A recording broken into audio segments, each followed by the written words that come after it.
Кажи, Антонето, какво... Искаш да ти направя преди да ти го откъсна. Какво искаш ти от мене, ма? Нещастни са просто.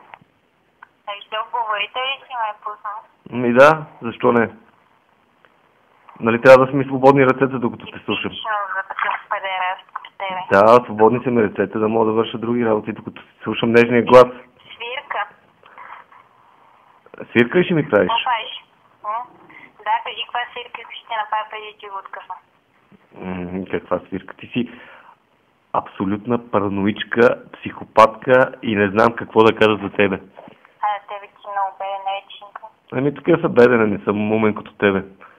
Не съм учил толкова много, не съм толкова начетен. Жалко. Не ми е жалко. Защо да е жалко? Какво те боли фара за мене? Не ме възбуждат прости мъже. Ми не знам. Ти направя свирка, като не ме възбудиш, а? Я ми кажи. Ама да го духаш, ма курво просто. Духа му го, да. Оправяйте се с брат ми, защо трябва да ми звъниш на мене? И да говорим едни безместни разговори. А в момента ти ми звъниш. Аз ти звънах, защото получих неприятно повикване. Да, защото бат ти поудял от нерви и напрежение, направила катастрофа и всичко това е заради теб. Не, това е заради теб, ти му съсипа живот. Тормозиш всяка вечер, го виждам как се прибира. Ама курволето просто, кой ми звъни на мене? Аз ли му звъна или той на мене? Там си. Моля? Слизи да се къпеш, идвам да ти направя една свирка. Не, от тебе...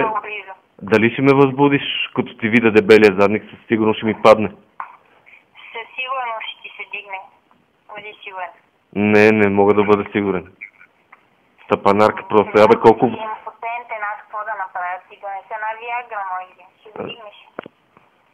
Не... Това не е нужно да го дигаш, не се тръвжи и падна, знам как да го откъсна.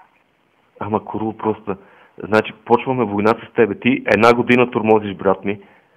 Имаше нормална работа. Получаваше си заплата. Ти нямаш брат вече. Имам сестра. Нямаш брат след всичко, което направи.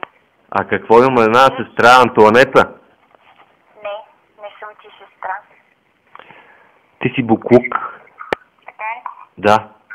Пълен буклук. Ако се досещаш, високо ценя твоето мнение. Еми защо ми звъниш тогава? Защо ме търсиш? Явно не можеш да го дигнеш без мен. Циганката и си може би с някаква китайка. Не. Викнал съм японка тази вечер. Да ми прави нуромасаж. Няма ти се навие. Еми... Обаче китайки има много в това квартал. Да забравяш, че в момента сме съвсем близо до теб. Какво ти си близо до мен? Мам, на гости тогава? Искам да дойда да ти го смуча целия преди да ти го резна, обаче ти не даваш. Искам да го премеря, приготвила съм си една рулетка. Понеже твърдиш, че ти бил много дълъг. И аз очаквам да се представиш подобаващо. Ама тебе какво ти боли фара? Дали ми е дълъг, дали ми е къс, дали ми е среден? Или дебел, или тънък? Буклук такъв. Нищо, прави, потам ме наричаш курва и аз взех, че се възбудих и ще не, бе, ти си... премеря. Ти ако... Да видя пък ти, като си путка, колко си голям точно.